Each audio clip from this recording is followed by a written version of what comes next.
Il a décidé de changer de vie. L'ancien député et ex-ministre Yves Jégo a quitté la vie politique. Depuis le 15 juillet, le voilà redevenu un citoyen comme les autres, enfin presque.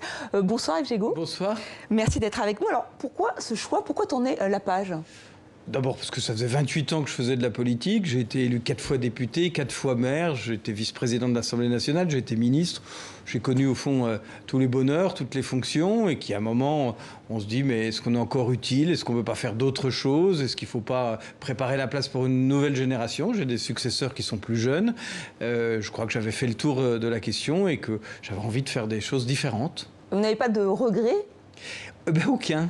Et depuis 15 jours que c'est effectif, au fond, je me suis vraiment impliqué dans une nouvelle vie. Je suis directeur général d'une entreprise qui est engagée dans la transition énergétique, donc sujet au fond essentiel, majeur.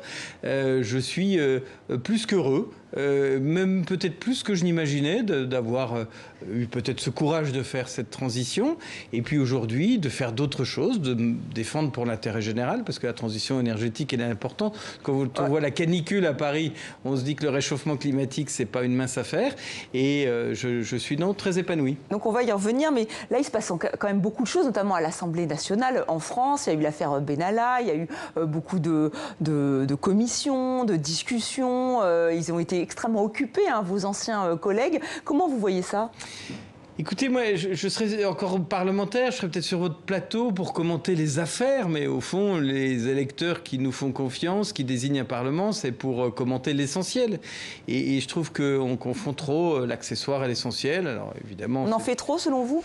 Je crois qu'il n'y a plus de différenciation entre l'essentiel et entre ce qui l'est moins. Je ne dis pas que cette affaire n'est pas une surprise, une interrogation, mais au fond, quand on voit le déchaînement, et je ne reproche rien aux médias, hein, mais le système est comme ça, d'informations, de flot d'informations autour de cette affaire, et puis pendant ce temps-là, les spécialistes du GIEC nous disent attention, si on n'accélère pas les choses, peut-être que dans 30 ans, on atteindra 55 degrés dans notre pays. Il y a une vraie différence. Et je souhaite beaucoup de courage à mes collègues parlementaires. Il faut un parlement, il faut des élus. Mais au fond, je pense qu'ils aspirent aussi à s'occuper des choses plus essentielles, plus importantes que ces affaires qui finissent par devenir insupportables. C'est pas une affaire d'État, parce que ça a été dit et répété. Écoutez, moi, je ne sais pas. J'ai quitté la vie politique, donc je ne vais pas vous dire si c'est une affaire d'été ou une affaire d'État. La justice est saisie, chacun s'est exprimé sur ce sujet. Il faut qu'on revienne aux choses qu'attendent les Français de leurs élus, c'est-à-dire des résultats en matière économique, des résultats en matière environnementale, c'est-à-dire un Parlement qui est au cœur de l'intérêt et de la vie des Français et qui n'est pas englué dans ce genre de choses. Alors l'autre actualité de l'été, c'est bien sûr le mondial, avec la France championne du monde. 2 étoiles sur le maillot, on le rappelle. Et un coup de gueule, le vôtre, Yves Jégo, puisque vous avez demandé que ce maillot soit fabriqué en France et non pas à l'étranger. Pourquoi ce coup de gueule?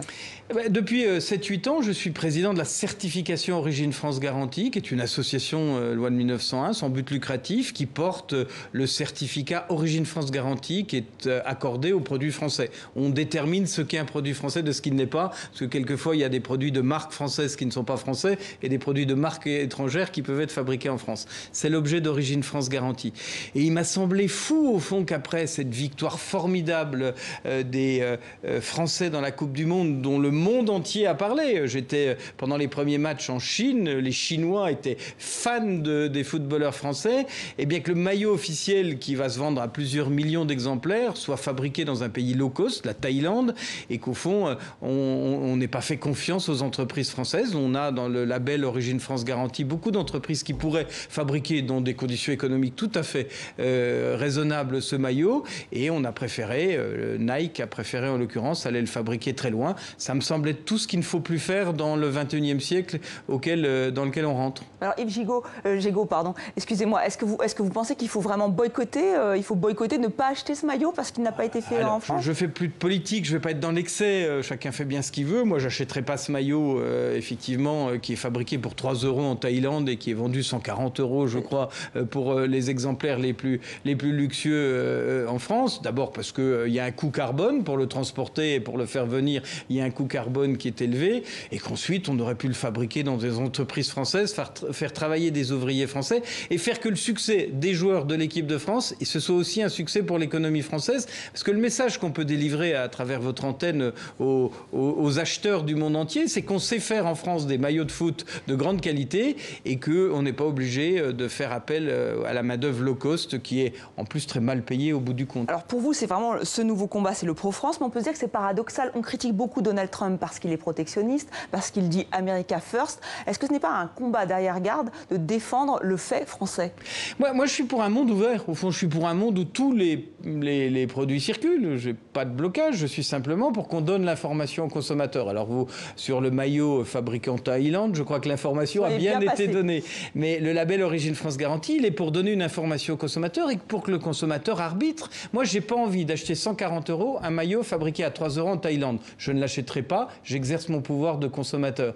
Et si il y avait plus d'informations sur l'origine réelle des produits, je pense qu'il y a beaucoup de Français, voire même de représentants des pays étrangers qui aiment la France, qui feraient la même chose, qui arbitreraient en fonction de l'origine. Moi, je n'ai pas de problème à ce que les produits circulent. Je veux simplement que le consommateur il puisse être acteur et que s'il a envie d'acheter un produit français ou un produit américain s'il est américain, il puisse le faire en toute connaissance de cause. C'est un peu différent de M. Trump qui veut fermer les frontières et taxer ce qui vient de l'extérieur. Effectivement, mais beaucoup d'entreprises font appel. Enfin, comment elles font pour avoir ce label? Est-ce que ça leur rapporte? Qu'est-ce que ça leur rapporte? Alors aujourd'hui, on a plus de 600 entreprises qui ont fait la démarche. Pour une association sans but lucratif qui n'a jamais reçu un sou d'argent public, c'est plutôt pas mal. Qu'est-ce que nous disent les chefs d'entreprise qui obtiennent la certification Origine France Garantie pour leurs produits?